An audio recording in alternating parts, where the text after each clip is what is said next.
బంధువులారా, ఈరోజు గీతా దీక్ష 11వ రోజు.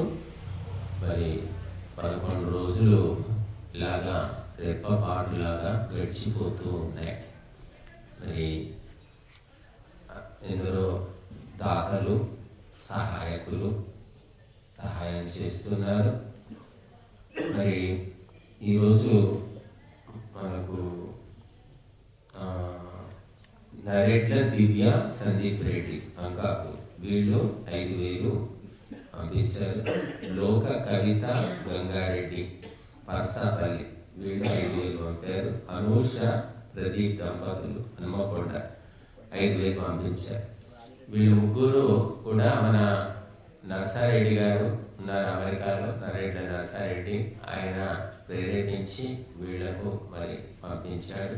మరి వారికి, ఈ ముగ్గురికి అందరికీ కూడా భగవంతుని ఆశీర్వాదాలు ఉండాలని కోరుకుంటున్నాం. అలాగే సంగారెడ్డి నుంచి నిన్న సాయంత్రం అరుణ ప్రభాకర్ దంపతులు ఇచ్చేశారు. ఇంకా వీరికి యజ్ఞము గురించి ఎంతో అవగాహన ఉన్న వ్యక్తులు, నిరంతరము యజ్ఞయాగాది కర్మల్లో మునిగిపోయిన వాళ్ళు, సామాన్య కుటుంబీకులైనప్పటికీ కూడా యజ్ఞము పట్ల ప్రేమతో ఎన్నోసార్లు యజ్ఞ కార్యక్రమాలు బృహత్తరంగా నిర్వహించారు, చేస్తూనే ఉన్నారు. ఇంకా వాళ్ళ పిల్లలకు కూడా అదే సంస్కారం వచ్చింది. వారు ఈ కార్యక్రమం కోసమని 17,300 రూపాయలు సమర్పించారు. 30 కేజీల నెయ్యి కోసం. ఎందుకంటే ఇక్కడ ప్రధానంగా నెయ్యితోటే నడుస్తుంది ఈ కార్యక్రమం, హోమ కార్యక్రమం. నెయ్యి లేకపోతే మరి జరగదు. కాబట్టి ఇది ప్రధానమైనటువంటి మనకు వనరు, ద్రవ్యం. కాబట్టి నెయ్యిని మరి 30 కేజీ తీసుకోమని వారు ఇచ్చారు. మరి వారికి కార్యక్రమం గురించి సూచన చేశామంటే మరి ఇక్కడే మిగిలిన ఈ 4 రోజులు ఉందామని కూడా వచ్చారు వారు. కాబట్టి మనుషులు ఈ దాన గుణం అనేది పెంపొందించుకోవాలి. దాన గుణం అనేది లేకపోవడం వల్ల సమాజంలో సంక్షోభం అనేది ఏర్పడుతుంది. దుష్టులు, రాక్షసులు, దుర్మార్గులు, అసురులు తిరిగిపోతూ ఉన్నారు. ఎందుకంటే దైవ కర్మాలు జరగడం లేదు. దైవ కర్మల పేరు మీద కేవలము తినడము, తాగడము, ఆడంబరం, అట్టహాసం తప్ప దేవతలకు ఆహుతులు ఎక్కడ చేరుతున్నాయి చెప్పండి? ఎక్క అగ్నిహోత్రంలో తప్ప ఇక మీరు ఎక్కడ సమర్పించినా మళ్ళీ మనం తీసుకొని వాడుకోవాల్సిందే తప్ప దేవతలకు మాత్రం చేరవు. దేవతలకు చేరే విధానం కేవలం యజ్ఞము మాత్రమే. కాబట్టి మీరు పిడికడైనా సరే, బస్తా అయినా సరే, ఎంత సమర్పించినా అగ్నిహోత్రం తినేస్తుంది. కాబట్టి ఈ విధానం మన దేశంలో ప్రాచీన పరంపర, కొత్తది కాదు. ఇది ఈరోజు ఎవరో కొత్తగా కనిపెట్టింది కాదు. ఇవన్నీ కూడా మొట్టమొదటి ధర్మాలు. ఇవి మానవుడు మొట్టమొదటి చేసింది. రామాయణం అంతా తిరిగేయండి. మీకు రామాయణంలో ఎక్కడ విగ్రహాలు, పూజలు, గుడులు ఒక్క పేరు ఉండదు. నిరంతరము అగ్నిహోత్రము, యజ్ఞము, ఉదయము, సాయంత్రము. రాముడు, సీత అడవిలో ఏం చేశారు? నిరంతరం అగ్నిహోత్రము, సంధ్య, పంచమహాయజ్ఞం. ఇది రామాయణం అంతా చెప్తుంది. కాబట్టి ఆ పరంపరను వదిలిపెట్టేసి భోగము, విలాసం ఈ పరంపరలోకి వచ్చేసినందుకు భారతదేశానికి అనేక కష్టకాలము, అనేక సంకటాలు దాపరించాయి. అవన్నీ దాటుకుంటూ వచ్చినప్పటికీ కూడా మళ్ళీ యథాతథంగానే ప్రవర్తిస్తున్నారు తప్ప యజ్ఞయాగాలు తెలుసుకోలేకపోతున్నారు. కాబట్టి ఇది అర్థమైన వాళ్ళు యథాశక్తిగా ఇక్కడ సహకరిస్తున్నారు కాబట్టి మనం చేస్తూ ఉన్నాం. కానీ బస్సులో ఎక్కిన 5-6 టికెట్ తీసుకుంటే బస్సు నడవాలండి, నష్టం వస్తుంది బస్సుకు. బస్సులో ఎన్ని సీట్లు? 70 సీట్లు ఉంటే 70 మంది ఎక్కాలి, 70 మంది టికెట్లు తీసుకోవాలి. ఇంకా అంతకు మించి కూడా ఎక్కితే బస్సుకు లాభం.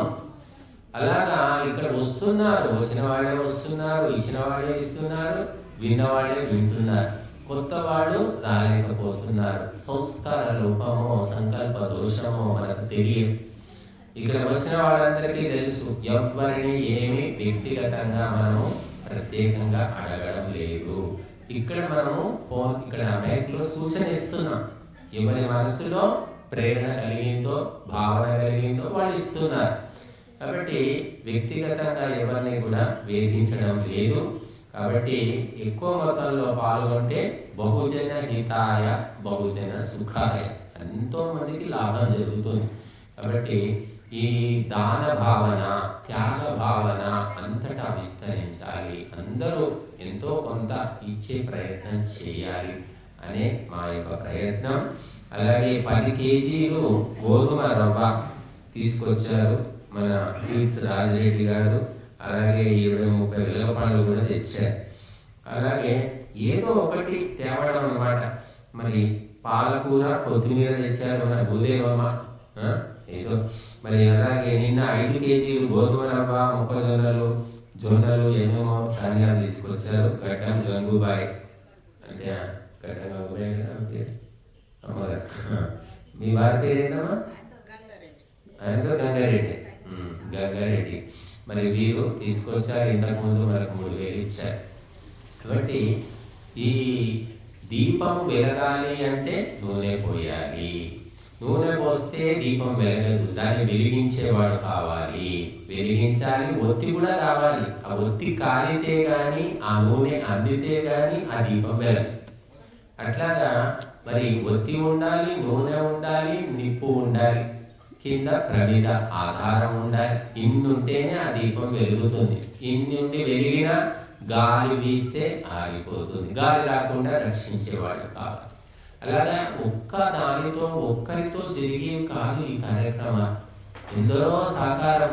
చీమ సహాయం చీమ, ఉడత సహాయం ఉడత, ఏనుగు సహాయం ఏనుగు, అందరూ చేస్తున్నారు. మేము ఎవరు ఇక్కడ అంటే నిమిత్త మాత్రం. బస్సు నడుపుతున్నాడు డ్రైవరు, కండక్టర్ టికెట్ ఇస్తున్నాడు. ఎవరు కూర్చోకుండా ఎవరికి టికెట్ ఇస్తాడు? ఎక్కడికి నడుపుతాము, ఎక్కడికి పోతుంది బస్సు? కాబట్టి ఇది ప్రజలకు సంబంధించిన కార్యక్రమం. అందుకోసమే శాస్త్రాలు ఏం చెప్పారంటే అయం యజ్ఞో జనతాయై కల్పతే అన్నారు. యజ్ఞం ఎందుకోసం పుట్టిందయ్యా అంటే జనత కోసమే అన్నట, ప్రజల కోసమే. అందుకే యజ్ఞానికి మరొక పేరు ఏమిటంటే ప్రజాపతి. ప్రజాపతి అంటే యజ్ఞము. ఎందుకంటే ప్రజలందరినీ రక్షించేది, ప్రజలందరికీ దానివల్ల లాభం. ప్రజలంటే ఎవరు? మనుషులు కాదండి. మన ప్రజలంటే మనుషులే గుర్తుకొస్తారు. ప్రజలంటే మొత్తము చీమ నుంచి ఏనుగు దాకా, చేప నుంచి తిమింగలం దాకా సమస్త ప్రాణికోటికి ప్రజలని పేరు వేదంలో చెప్పిన ప్రజలకి. ఎందుకంటే ఇవన్నీ భగవంతుని సంతానం, భగవంతుని యొక్క రాజ్యం, శాసనం నడుస్తూ ఉంది. కనుక ప్రతి జీవి కూడా భగవంతుని శాసనానికి లోబడి నడవవలసిందే అని నడుస్తున్నాయి. దేవుని దయ వల్ల ఒక మనిషి తప్ప, మనిషి ఒక్కడే భగవంతుని శాసనాన్ని ధిక్కరించి నా ఇష్టం, నేనే తెలుసుకున్నాను, నాకే తెలుసు, నేనే చేస్తున్నాను అనే అహంకారంతో నడుస్తూ తను దుఃఖాలు పొందడమే కాకుండా లోకాన్ని కూడా దుఃఖమయం చేసేసాడు. కాబట్టి ఈ అహంకారము, మమకారము ఈ రెండింటినీ మనం నశింపజేసుకోవాలి. ఒకసారిగా పోవు కనుక క్రమక్రమంగా సత్సంగం ద్వారా, త్యాగం ద్వారా, సమర్పణ ద్వారా, సేవ ద్వారా ఇవన్నీ తగ్గిపోతూ ఉంటాయి. కాబట్టి ఇక్కడ మనం 5 ఏళ్లుగా కార్యక్రమాలు మనం నిరంతరం చేస్తూ వస్తున్నాం. పౌర్ణమి రోజు ప్రత్యేకంగా విశేష హవనం చేస్తున్నాం. అంతేకాకుండా ఈ సంవత్సరం ప్రత్యేకంగా యజుర్వేద పారాయణ యజ్ఞం చేశాం, సామవేద పారాయణ యజ్ఞం చేశాం. అది 10 రోజులు, ఇది 10 రోజులు. మళ్ళీ విజయదశమికి 10 రోజులు విశేష యజ్ఞ మహోత్సవం జరిపాం. ఉదయం సాయంత్రం యజ్ఞ మహోత్సవం, మళ్ళీ అందరికీ భోజనం. మళ్ళీ ఇప్పుడు ఇది 18 రోజులు భగవద్గీత దీక్ష కార్యక్రమాలు పెట్టుకున్నాం.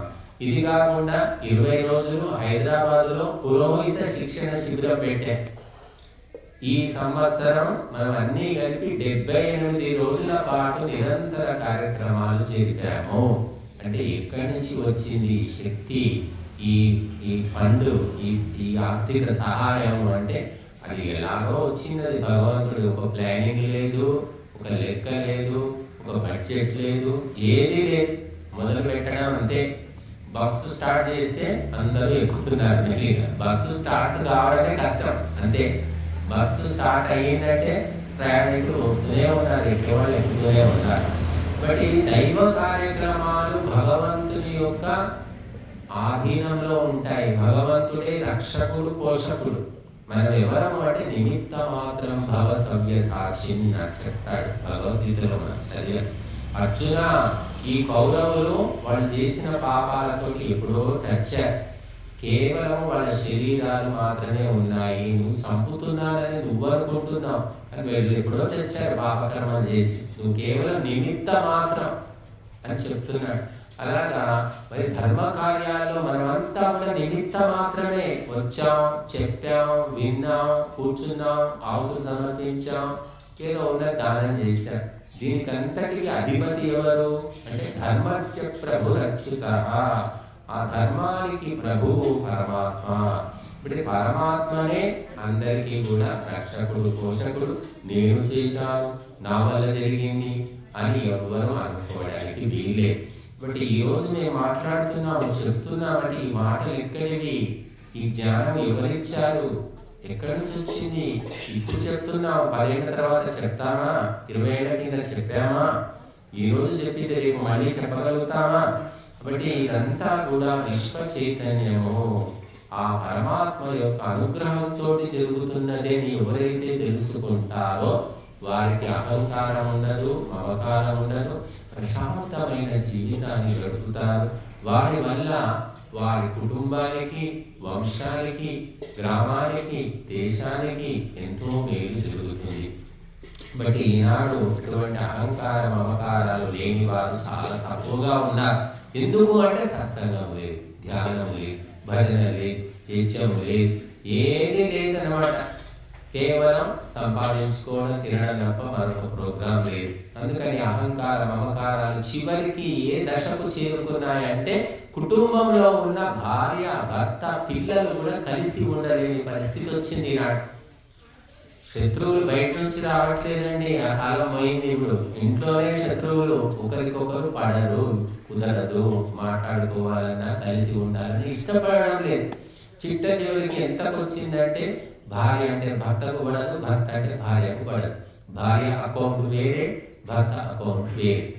ఈ రకమైనటువంటి వాతావరణం వచ్చింది. ఇంతకంటే నాశనం ఇంకేం కావాలి?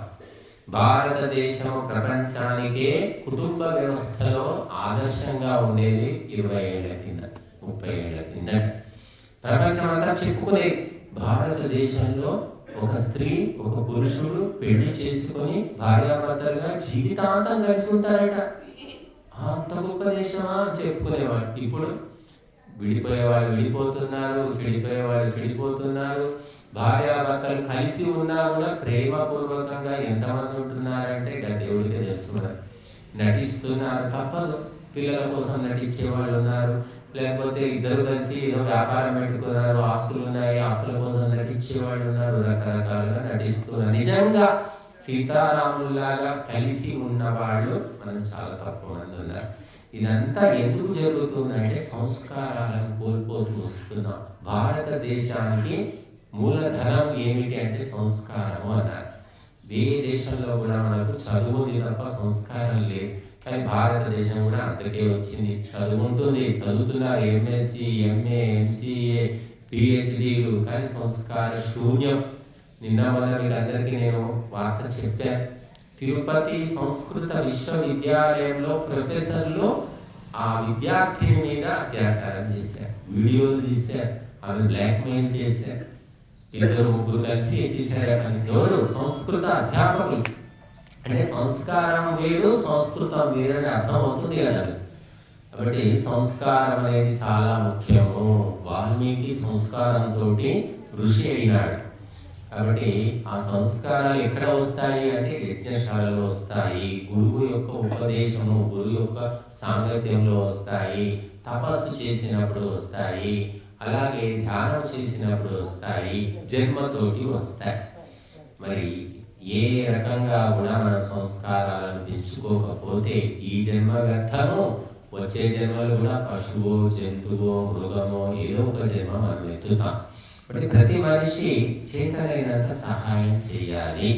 అడగకుండా చేస్తే ఉత్తములు, అడిగిన తర్వాత చేస్తే మధ్యములు, అడిగించుకొని 10 సార్లు చెప్పించుకొని చేస్తే అధములు. అడిగి అడిగి అడిగి అడిగి మనకు విసిగెత్తి ఇస్తా ఇస్తా అని చెప్పి ఇవ్వకుండా దాటేసే వాళ్ళు ఉంటారు. ఆశ పెట్టి వాళ్ళు ఇవ్వరు. ఇస్తామని అలా సుబ్బారావు ఇస్తాడండి, ఆయన 50,000 ఇస్తా అన్నాడు అని మనం అనుకుంటాం. 50,000 ఇస్తా రాసుకోవాలి అంటాడు. 10 సార్లు 20 సార్లు ఫోన్ చేస్తాము, కలుస్తాం, ఇస్తానండి, ఇస్తే ఎక్కడికి పోతా, కొద్దిగా వచ్చేది ఉంది, ఇస్తా అంటాడు. 6 నెలలే 8 నెలలే ఇచ్చేది లేదు, ఇవ్వరని కూడా చెప్పాడు. మనం ఆశపడుతూ ఉంటాం. ఈ రకంగా నానబెట్టి ఒకరోజు మనమే విసుగొచ్చి మానుతుంటాము. అప్పుడు నేను ఇవ్వాలని చెప్పలేదు కదయ్యా, వచ్చేది ఉంది, ఇస్తానని చెప్పాను కదా అని అంటాడు. అప్పటికి కూడా అది ఇచ్చేది లేదు, చచ్చేది లేదు. వాడు ఎవరు అంటే అధమాధములు అని చెప్పారు. కాబట్టి ధర్మ కార్యాల లోపల మనకి ఎంత చాతనైతే అంటే ఇచ్చేయడం, అంటే వాయిదాలు పెట్టడం కానీ, తర్వాత చూస్తామని కానీ, ఇంకెవరో ఇస్తే ఇస్తామని ఇలాంటివి ఎవరు చెప్పకూడదు. 10 రూపాయలు ఉన్నాయా ఇచ్చేసి అయిపోయింది, 100 రూపాయలు ఉన్నాయా ఇచ్చేసి, అంతేగాని వాడు ఇస్తే, పుల్లయ్య ఇస్తే, మల్లయ్యకి ఇస్తే, మల్లయ్య నాకు ఇస్తే నేను ఇస్తా అని ఇటువంటి లెక్కలు పెట్టుకోకూడదు. ఎప్పుడు ఎవరు బతికి ఉంటామో తెలియదు. కాబట్టి చావు అనేది మంచి వాళ్ళకు వస్తుంది, చెడ్డ వాళ్ళకు వస్తుంది. ఎవరు బతుకుతారో ఎవరు పుట్టుకునబోతారో తెలియడం లేదు. ఆశ్చర్యం అసలు. గను కృష్ణమూర్తి అని కామారెడ్డిలో ఉండేవాడు. గొప్ప కవి, రచయిత, విమర్శకుడు, మేధావి, అంత గొప్ప వ్యక్తి. గొప్ప అలవాటు లేదు, మంచి వ్యక్తి. 85 ఏళ్ళు బతికాడు, ఆరోగ్యంగా ఉన్నాడు, ఏమీ లేదు. కామారెడ్డిలో సాయంత్రం రాత్రి 8 గంటలకు రోడ్డు దాటిపోతూ యాక్సిడెంట్ అయితే చచ్చిపోయాడు. 100 ఏళ్ళు బ్రతికేటటువంటి ఆరోగ్యం ఉంది. మరి ఎవరికి హాని చేసిన వ్యక్తి కాదు. కాలేజీలో పెద్ద లెక్చరర్, రిటైర్ అయిపోయాడు. అటువంటి వ్యక్తికి దుర్మరణం వచ్చింది. కారణం ఏమిటి మనకు తెలియదు. కాబట్టి మనము మంచివాళ్ళము, ఏ అలవాటు లేదు, 100 ఏళ్ళు బతుకుతాము అనుకోవచ్చు. కానీ మృత్యువు ఏ జన్మ పాపము ఏ రూపంగా వస్తుందో తెలియదు. కాబట్టి మనం ఎప్పుడు కూడా అందుకోసమే కాళ్ళు చేతులు ఆడినప్పుడు బాధ్యతలన్నీ తీరిపోయిన తర్వాత ఇంకా ఎందుకు ఈ కుటుంబాలు పట్టుకొని వేలాడుతున్నారు నాకు అర్థం కావట్లేదు. కుటుంబ సంబంధాలు, కుటుంబ కార్యక్రమాల్లో తిరుగుతూనే ఉంటారు. 70 ఏళ్ళు 80 ఏళ్ళు వచ్చినా కూడా మీరు పోకున్నా కూడా కార్యక్రమాలు జరుగుతాయి, అంతకంటే బాగా జరుగుతాయి. కానీ వీళ్ళు భ్రమలో ఉంటారు. మేము పోతేనే జరుగుతుంది, మేము పోకపోతే వాళ్ళు బాధపడతారు. ఎవరు బాధపడతాడు, ఎందుకు బాధపడతాడు, ఎవరికి అవసరం? రోడ్డు మీద యాక్సిడెంట్ అయ్యి గిరగిలా కొట్టుకొని చేస్తుంటే అని ఎవరు పట్టించుకోవట్లేదు.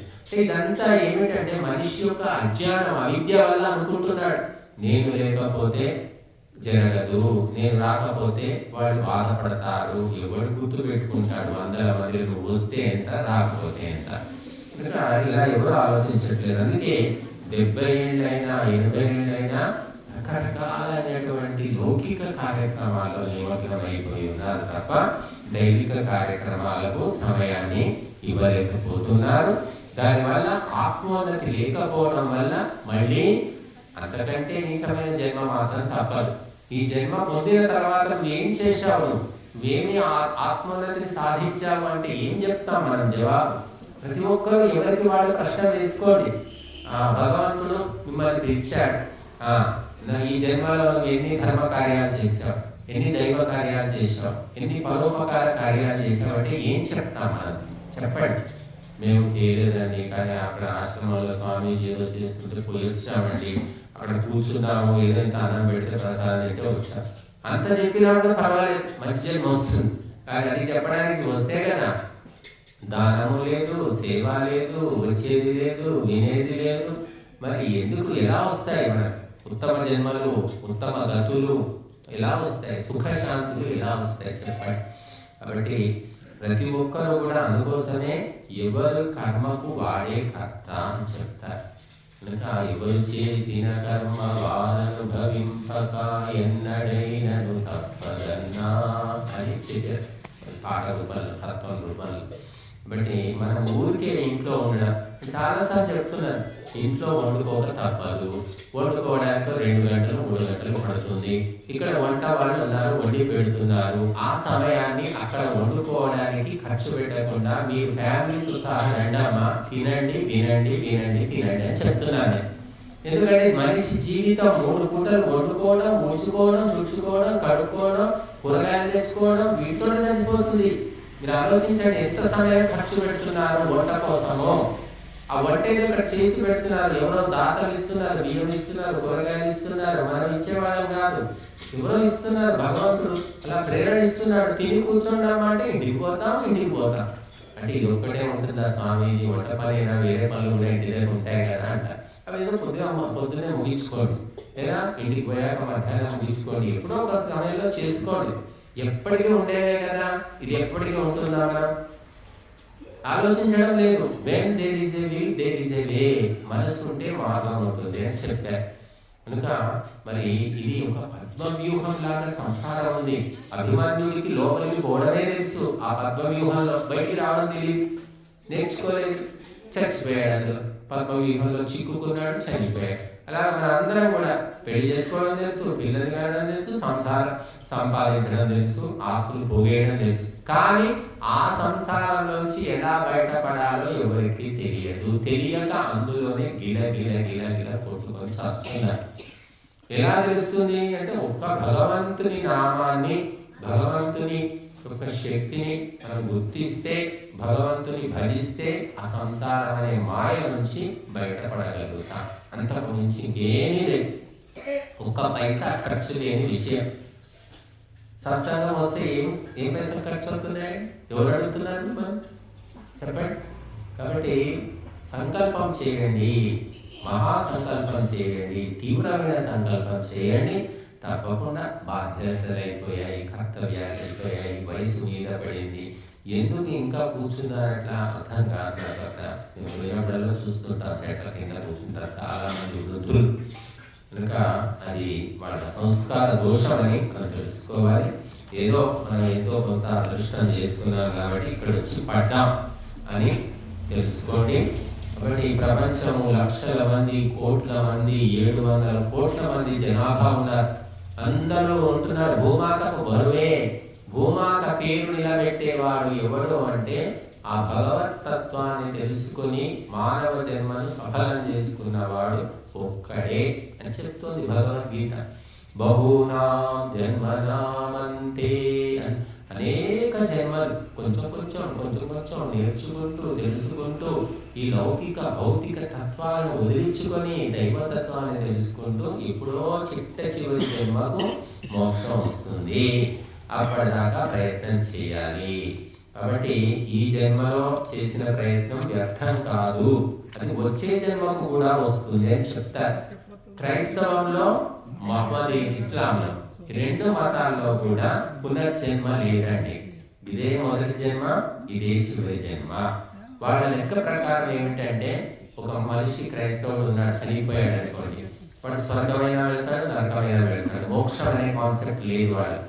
స్వర్గం పుణ్యం చేస్తే స్వర్గం పోతాడు, నరకం చేసి పాపం చేస్తే నరకానికి వెళ్తాడు. ఎంతసేపు ఉంటాడంటే వాడు అంతే, అక్కడ ఏముంటాడు వాడు, మన జీవితం అంతా అంతే. మనకు అలాగా స్వర్గం వస్తుంది, నరకం వస్తుంది, మళ్ళీ పుణ్యము నశించిన తర్వాత స్వర్గము పోతుంది, పాపం నశించిన తర్వాత నరకం పోతుంది, మళ్ళీ జన్మ ఎత్తుతాము, మళ్ళీ మనం కర్మలు చేస్తూ ఉంటాము. మోక్షము పొందాలంటే నిష్కామ కర్మ చేయాలి, విశేషంగా తపస్సు చేయాలి, పరోపకారం చేయాలి. మోక్షము వేరు, స్వర్గము వేరు అనే కాన్సెప్ట్ మనకుంది. కానీ క్రైస్తవంలో, ఇస్లాంలో స్వర్గ నరకాలు తప్ప మోక్షం అనే కాన్సెప్టే లేదు. పునర్జన్మ అనేది లేదు వాళ్లకు, పూర్వజన్మ లేదు. కాబట్టి మనకు పూర్వజన్మ ఉంది, పునర్జన్మ ఉంది. మరి జన్మల పరంపర ఎప్పటిదాకా సాగుతుంది అంటే మోక్షం వచ్చే వరకు సాగుతుంది. అప్పటిదాకా స్వర్గ నరకాలు అంటే, స్వర్గం అంటే ఉత్తమ జన్మ, నరకం అంటే నీచ జన్మలు పొందుతూ ఉంటాం. కాబట్టి మనం పుణ్యకార్యాలు చేసుకుంటే, పరోపకార కార్యాలు చేసుకుంటే మనకు సుఖశాంతులు ఉంటాయి, ఉత్తమ జన్మలు వస్తాయి. మన కళ్ళ ముందే మనం చూస్తున్నాం. 5వ తరగతి 10వ తరగతి వరకు మనతో పాటు చదువుకున్నటువంటి మన మిత్రులు, విద్యార్థులు 10వ తరగతి వరకు చదువుకున్నాం. తర్వాత ఒకరు ఇంటర్ చదివి ఆపేశాడు, ఒకరు డిగ్రీ చదివి ఆపేశాడు, కొందరు పిహెచ్డీ చేశారు, కొందరు ఆఫీసర్లు అయ్యారు, ఇంకొందరు మిలిటరీలోకి పోయారు, కొంతమంది రైతు పని చేసుకుంటున్నారు, కొంతమంది కూలి పని చేసుకుంటున్నారు. ఎందుకు జరిగింది అంటే ఎవరైతే ఏకాగ్రతతో, శ్రద్ధతో చదువుకున్నారో, సుఖాలు భోగాలు వదిలిపెట్టి కేవలం చదువే అని పట్టుకున్నారో వాళ్ళు మన కళ్ళ ముందే పెద్ద పెద్ద జాబులు చేస్తున్నారు, వేలు లక్షలు సంపాదిస్తున్నారు. చదవడం చేత కాదు, మనసు నిలబెట్టడం చేత కాదు.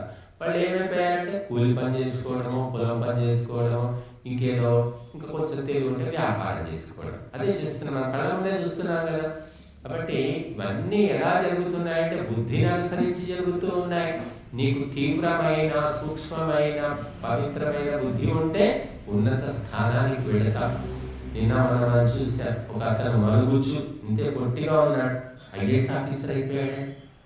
ఐఏఎస్ ఆఫీసర్ కావడానికి వీలేదు అని చెప్పేసి ఏదో అందరూ అబ్జెక్షన్ చెప్తే కోర్టుకి వెళ్ళి పర్మిషన్ తెచ్చుకున్నాడే. ఆ డాక్టర్ అయ్యాడు ఎంబీబీఎస్ చదివాడు. ఇంత చిన్న అబ్బాయి అంటే 30 ఏళ్ళు ఉంటాయి కానీ ఎదుగుదల లేదు.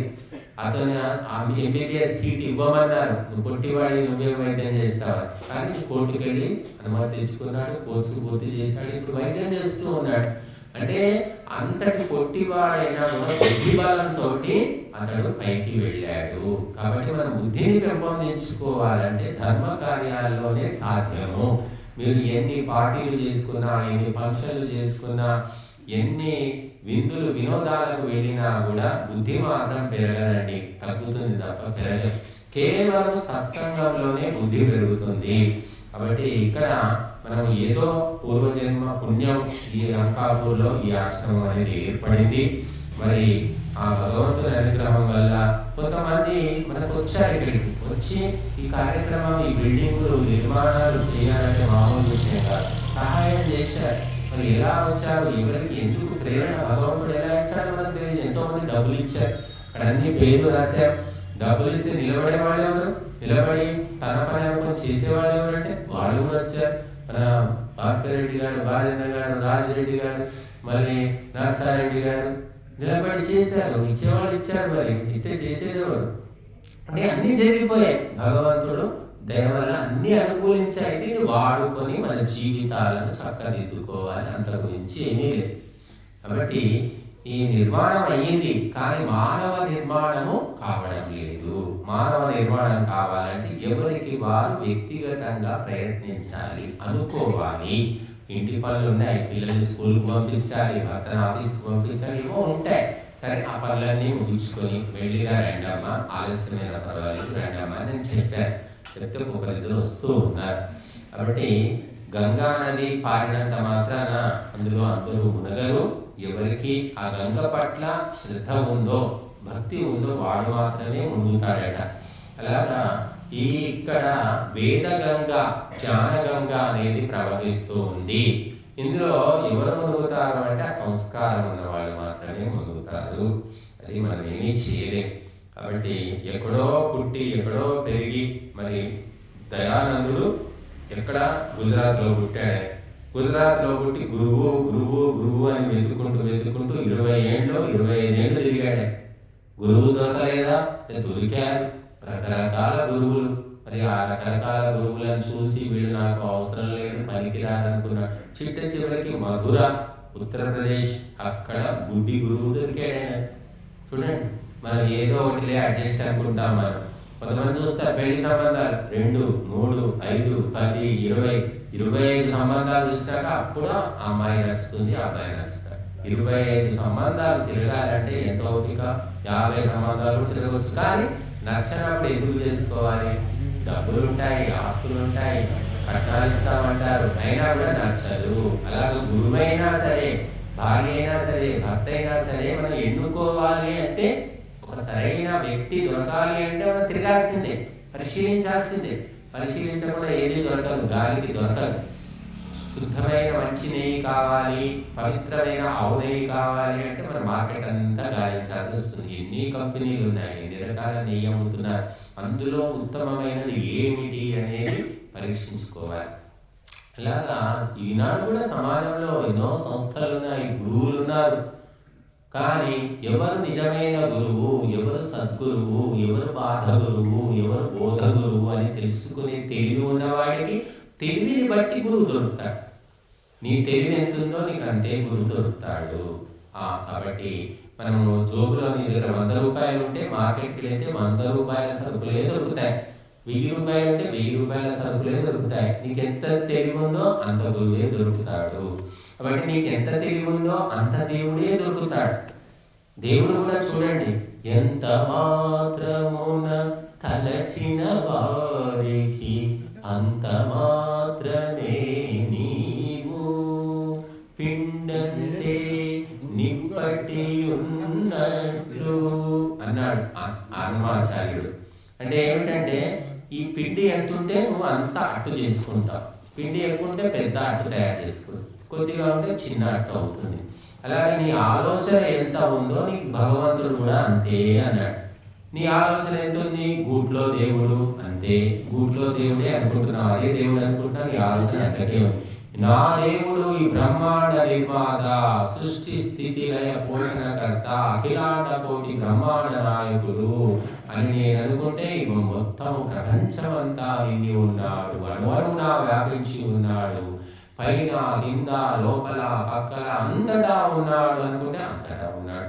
అదంతా నాకేంద్రండి మాకు అర్థం కాదు. గూట్లో పెట్టుకుంటాం, గూట్లో ఉన్నది దేవుడు అంటే అంతే. నీ ఆలోచన బట్టి నీ దేవుడు అంతే. మెడలో వేసుకుంటారు వీళ్ళు, లింగాయతులు అంటారు, లింగం మెడలో వేసుకుంటాడు. నీ దేవుడు ఎక్కడ ఉన్నాడంటే మెడలో ఉన్నాడు, లింగం వేలాడుతూ ఉంటుంది, అంతే దేవుడిని. నీ ఆలోచన ఎంత ఉందో నీకు దేవుడు కూడా అంతే దొరుకుతాడు. నువ్వు ఎంత చెంబు తీసుకెళ్తే అన్ని నీళ్ళే చెరువు నుంచి తీసుకుంటావు, బిందె తీసుకెళ్తే బిందె నీళ్ళు వస్తాయి, చెంబు తీసుకెళ్తే చెంబే నీళ్ళు, నాకు చాత కాదు అంటే చెంచా తీసుకెళ్తే చెంచా నీళ్ళే దొరుకుతాయి. అంటే భగవంతుడు ఎంత గొప్పవాడైనా ఈ బ్రహ్మాండము త్రిభువనాలు వ్యాపించి ఉన్నప్పటికీ కూడా నీ భావన ఎంతుందో నీకు అంతే దొరుకుతుంది.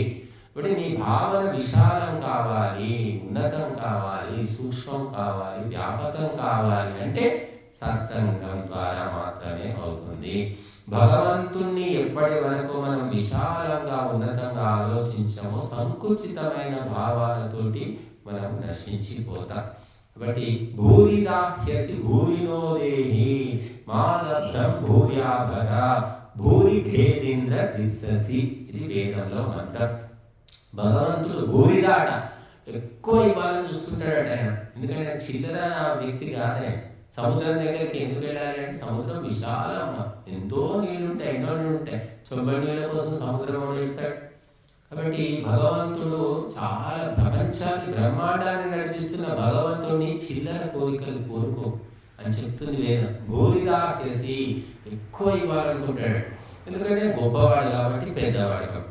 భూరినో దేహి నాకు ఎక్కువ ఇవ్వు పరమాత్మ అని వేడుకోవాలి. ఏం కోరికలు కోరాలి అంటే చిల్లర కోరికలు కాకుండా ఆయువు, ప్రాణం, ప్రజా, పశుం, కీర్తిం, ద్రవిణం, బ్రహ్మవర్చసం, బ్రహ్మలోకం, ఈ కోరికలు కోరుకొని వేదం చెప్తుంది.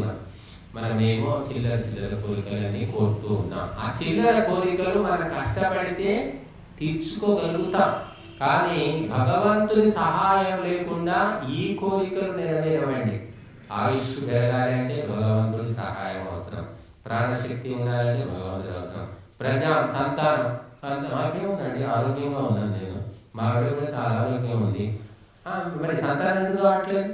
ఏ లోపం లేదండి, అన్ని టెస్టులు చేయించాం, ఏ లోపం లేదు, అంతా బాగుందంటున్నారు కానీ సంతానం కావట్లేదని చాలా మంది దంపతులు మాకు చెప్పారు. సరే ఏదో రోగం ఉందంటేనేమో ఆయుర్వేద మందో ఇంగ్లీష్ మందో ఏదైనా ఇవ్వచ్చు, ఏ రోగం లేదు, ఏ సమస్య లేదంటున్నారు, సంతానం ఎందుకు కావట్లేదు? అదే మాయ. కాబట్టి భగవంతుని యొక్క అనుగ్రహం లేకుంటే నీ బోడి తెలివితేటలే పనిచేయవు. కాబట్టి ప్రజలు ఉత్తమ సంతానం కావాలంటే కూడా భగవంతుడు సహాయం కావాల్సింది. అందుకే దశరథుడు 3 భార్యలున్న సంతానం లేదు. చివరికి ఏమైంది? మరి దైవ సహాయం, ఆ పుత్రకామేష్టి యజ్ఞం చేస్తే అప్పుడు సంతానం అయింది. కాబట్టి భగవంతుని సహాయం లేకుండా మన జీవితం లోపల ఈ ప్రధానమైన కోరికలు నెరవేరవు. కనుక మనము భగవంతుణ్ణి మర్చిపోకూడదు. భారతదేశం అంటేనే వేద భూమి, కర్మ భూమి, దేవభూమి అన్నారు. దేవతలు కుప్పలు తెప్పలుగా పుట్టారు ఈ దేశంలో. ఏ దేశంలో కూడా పుట్టలేదండి. మీరు ఏ ఆస్ట్రేలియా అంటున్నారు, ఇజ్రాయెల్ అంటున్నారు, అమెరికా అంటున్నారు, జర్మనీ అంటున్నారు, ఎవరున్నారు? తిప్పి కొట్ట ఒక యేసుక్రీస్తు తప్పితే ఇంకా వాళ్ళకి వేరే దిక్కు లేదు. ఆ యేసుక్రీస్తు తీసి పక్కన పెట్టండి, ఆ బైబిల్ తీసి పక్కన పెట్టండి, ఏముంది వాళ్ళకి? ఏమీ లేదు. మనకు రామాయణంలో రాముడు ఉన్నాడు, భారతంలో కృష్ణుడు ఉన్నాడు, శివుడు ఉన్నాడు, హనుమంతుడు ఉన్నాడు, 3 కోటి దేవతలు ఉన్నారు, పతివ్రతలు ఉన్నారు, వీరులు ఉన్నారు, త్యాగులు ఉన్నారు, తపస్సులు ఉన్నారు, మహర్షులు ఉన్నారు, వందలు వేలు లక్షలు ఉన్నారు ఈ దేశంలో, ఇప్పటికీ కూడా ఉన్నారు. ఇటువంటి గొప్ప దేశాన్ని ఇటువంటి గొప్ప దేశంలో పుట్టినందుకు మనం ఏం చేస్తున్నాం అంటే సామాన్య మనుషుల్లాగానే ఆలోచిస్తున్నాం. యూరోపియన్స్ లాగా ఆలోచిస్తున్నారు. యూరోపియన్లు ఏముంటాయి? కావో పివో మౌజ్ మనావో, తిను తాగు తంద్రాలు, ఈట్ డ్రింక్ అండ్ ఎంజాయ్. ఇంతకుముందు ఏం లేదు విదేశాలు. వాళ్ళ సిద్ధాంతం తల్లి తండ్రి సెంటిమెంట్ కూడా లేదు.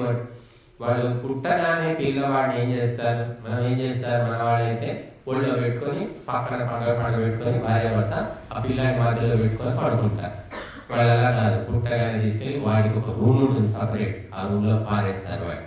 వాడు కీస్ అని ఏమైనా ఏడిస్తే వీళ్ళు పోయి మళ్ళీ వాడిని జోలపాడు పాలు తాగించి మళ్ళీ వచ్చి వీళ్ళు విడిగా పడుకుంటారు భార్య భర్త. వాడు వేరే రూమ్ సపరేట్, చిన్నప్పటి నుంచి సపరేట్. అది విదేశీ పెంపకం.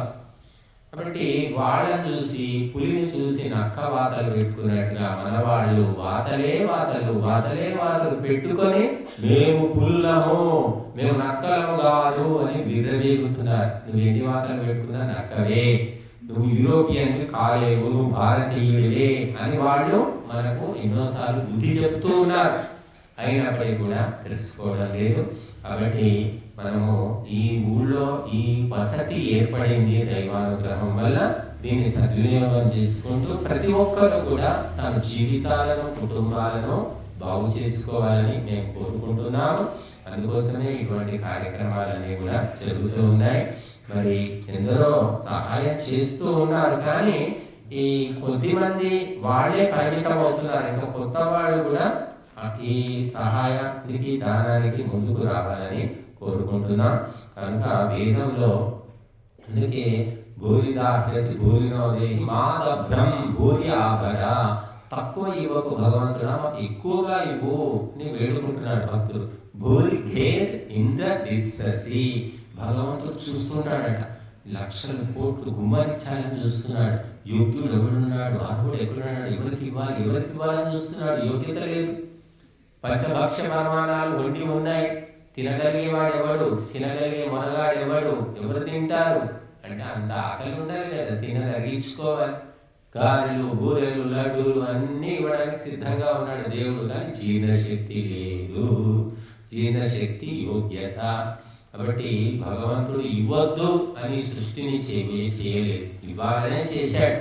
కానీ ఇచ్చే అర్హత క్వాలిఫికేషన్ మనం పెంచుకోవడం లేదు. కాబట్టి మరి ఈ రకంగా ఉన్నాము. క్వాలిఫికేషన్ పెంచుకోవాలంటే తపస్సు చేయాలి, దీక్ష చేయాలి, వ్రతాన్ని ఆచరించాలి, శుద్ధి చేసుకోవాలి. కనుక అప్పుడు భగవంతుని యొక్క దివ్య శక్తులు వర్షంలాగా కురుస్తాయి. వేదమే చెప్తుంది, అహం వృష్టిం దాశుషేమత్యాయ, నేను దానము చేసిన మనిషికి వర్షం కురిపిస్తాను అంటున్నాడు. ఏం దానం చేయాలి? నీ శరీరాన్ని దానం చెయ్యి, నీ ఇంద్రియాలను దానం చెయ్యి, నీ మనస్సును దానం చెయ్యి, చిట్ట చివరికి నీ ఆత్మను దానం చెయ్యి, నీ ఆస్తులు అంతస్తులు అన్ని ధర్మకార్యాలకు దానం చెయ్యి. ముస్లింలు చూడండి, వాళ్ళు కాస్త డబ్బులు ఉన్నాయంటే మసీదు మద్రసా ఈ మత ప్రచారం ఎట్లా చేయాలి, ఇస్లాం రాజ్యం ఎట్లా స్థాపించాలి కింద మీద పడి వాళ్ళు ప్రయత్నం చేస్తున్నారు. మన వాళ్ళ డబ్బులు ఉన్నాయంటే కొడుకు ఇద్దామా, కోడుకు ఇద్దామా, చిన్న కొడుకు ఇద్దామా, పెద్ద కొడుకు ఇద్దామా, మనవాడికి ఇద్దామా, ఇంకా ఆస్తులు కొందామా, అక్కడ తోట కొందామా, ఇక అపార్ట్మెంట్ కొందామా, ఇదే ఆలోచన. ఆ డబ్బుల కోసం కొట్టుకొని వస్తున్నారు. ధర్మ కార్యాలకు ఎక్కువ మొత్తంలో ఇద్దామని మాత్రం ఆలోచించాడు. ఇచ్చేవాడు ఉన్నా లేదని కాదు, ఇచ్చినవాడే ఇస్తాడనమాట. ఉన్నాడు కదా ఊళ్ళో రామయ్య, ఆయన దానం చేస్తాడు, ఆయన బాగా దానం చేస్తాడు, ఇక ఆయనే ఇవ్వాలి అంటాడు. ఆయన ఇస్తాడు, ఆయన లక్షిస్తాడు. నువ్వు 5 రూపాయలు ఇవ్వలేవా, 10 రూపాయలు ఇవ్వలేవా అంటే ఇచ్చేవాడే ఇవ్వాలన్నమాట. మేమందరం చూస్తాం, చోద్యం చూస్తాం అనుకుంటున్నారు మనుషులు. ఇప్పుడు ప్రతి ఒక్కరు 5 రూపాయలు, 10 రూపాయలు, 100 రూపాయలు, 50 రూపాయలు ఎంతైనా ఇవ్వండి. ఎవరి శక్తిని బట్టి వాడు. 1,00,000 ఇచ్చాడంటే నువ్వు 1,00,000 ఇవ్వమని ఎవరు అడగరు.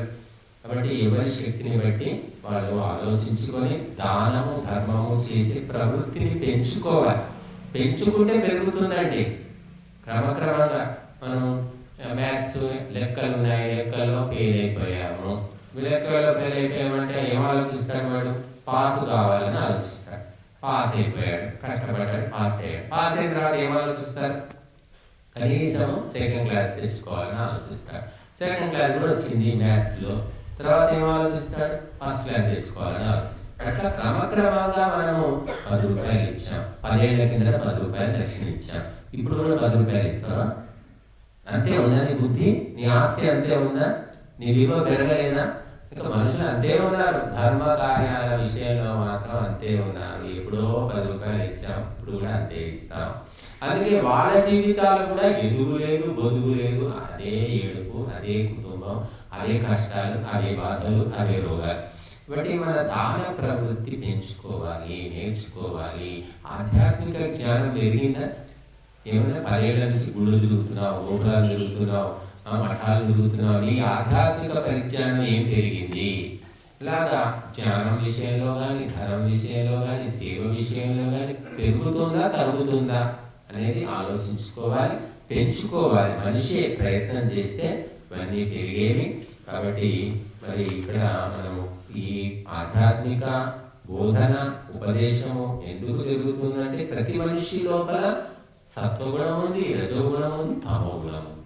సత్వగుణం అనేది జాగృతమైతే దేవత అవుతున్నాం, రజోగుణం జాగృతమైతే మనుష్యుడు అవుతున్నాం, తమోగుణం జాగృతమైతే అసురుడు అవుతున్నాం. కాబట్టి ఏ గుణము పెంపొందించుకోవాలో తెలుసుకొని ఆ గుణాన్ని పెంచుకో. భగవద్గీత మొత్తం అదే ఉంది. అనేక విషయాలు మన జీవితాలకు సంబంధించినవి ఉన్నాయి. కాబట్టి మనం ఈ లోకంలోకి వచ్చి ఊరికే వెళ్ళిపోతే లాభం లేదు. ఎంతో కొంత ఉన్నతిని సాధించాలి. ఆధ్యాత్మిక ఉన్నతి నిజమైన ఉన్నతి. మిగిలినవన్నీ ఇక్కడ వదిలిపెట్టిపోయేవి. ఒక్క ఆత్మోన్నతి మాత్రమే నీ వెంట వస్తుందని గుర్తుపెట్టుకో. కాబట్టి కుటుంబానికి చేసింది కర్తవ్యము చేయక తప్పదు, కానీ దానికి భగవంతుడు మార్పులేమి ఇవ్వడు. కానీ నీ కుటుంబంతో సంబంధం లేకుండా ఉన్న వ్యక్తులకు నువ్వు చేసిన ఉపకారము, సహాయము మాత్రమే రికార్డుకి ఎక్కుతుంది. కాబట్టి మనమందరం కోసం అందుకోసమే ధార్మికమైన, పరోపకారమైన, సామాజికమైన సేవా కార్యక్రమాలు చెయ్యాలి. మనకి ఏమొస్తుంది అనేది ఆలోచించదు. ఇప్పటికి ఏమీ రాదు, ఇప్పటికిప్పుడు ఏమీ కనిపించదు, కానీ దాని ఫలితం అనేది తప్పకుండా ఉంటుంది. కాబట్టి మన కుటుంబానికి ఎంత చేయాలో అంత చేయండి, వద్దనట్లేదు. కానీ కుటుంబమే జీవితము, కుటుంబమే మోక్షము, కుటుంబమే దైవం అని ఎప్పుడు కుటుంబాన్ని పట్టుకొని వేలాడుతూ ఉన్నారు. కుటుంబము కొంతవరకే, వాళ్ళంతా కూడా యోగ్యులై వాళ్ళకు ఉద్యోగాలు వచ్చాయి, పెళ్లి అయిపోయిన తర్వాత ఇంకెందుకు పట్టుకు వేలాడుతున్నారు అర్థం కాదు. కాబట్టి ఇదే మాయ అని చెప్పారు, ఇదే అవిద్య అని చెప్పారు. బట్ ఆ అవిద్యను వదిలించుకోవాలంటే సత్సంగంలో పాల్గొనాలి. కనుక ఈరోజు మరి కొంతమంది సహాయం మనకి ఇచ్చారు, వారి గురించి మనం చెప్పుకున్నాం. అలాగే ఈ భగవద్గీతలు మనం అందరం పట్టుకొని చదువుతున్నాం. ఇది మొట్టమొదలు మనకు మన పేట భాస్కర్ రెడ్డి గారు 5,000 ఇచ్చి పుస్తకాలు కొనడానికి వారు సహాయం చేశారు. మరి వారికి కూడా నేను ఒక విజ్ఞప్తి చేస్తున్నా, మీరు ప్రతిరోజు ఇంకా 7 రోజులు ఉంది, ప్రతిరోజు కార్యక్రమానికి రండి, పాల్గొనండి. యజ్ఞంలో కూర్చోకపోయినా కార్యక్రమంలో మాత్రం పాల్గొనాలని కోరుతున్నాను. ఎందుకంటే మనము సత్సంగంలో వింటూ వింటూ వింటూ వింటూ అనేక విషయాలు తెలుస్తాయి. మన యొక్క అనేక సత్సంస్కారాలు జాగృతమవుతాయి, దుస్సంస్కారాలు దూరం అయిపోతాయి. కాబట్టి మనస్సును, ఆత్మను శుద్ధి చేసుకునే మార్గం ఇది ఒక్కటే, ఇంకొకటి మరొకటి ఏదీ లేదు. మనం ఎంత మంచి పదార్థం తిన్నా, స్టార్ హోటల్కి వెళ్ళి భోజనం చేసినా కూడా మనస్సు పవిత్రం అవుతుందని చెప్పలేదు. మనస్సు ఎప్పుడు పవిత్రం అవుతుందంటే మనం సత్సంగం ద్వారా తప్ప మరొక మార్గం లేదు. కాబట్టి ప్రతి ఒక్కరు కూడా ఈ సత్సంగంలో పాల్గొని చింతన చేసుకోవాలి, ఆత్మచింతన చేసుకోవాలి. చేసుకొని మనం ఆత్మోన్నతిని సాధించాలి. ఆత్మోన్నతి ఎవరికి చూపించేది కాదు. కాబట్టి ఈరోజు మనం భగవద్గీతలో 11వ అధ్యాయము విశ్వరూప సందర్శన యోగము స్వాధ్యాయం చేశాము. 55 శ్లోకాలు ఉన్నాయి ఇందులో. మరి దీని గురించి మనం తర్వాత వింటాము. అందరికీ ధన్యవాదాలు.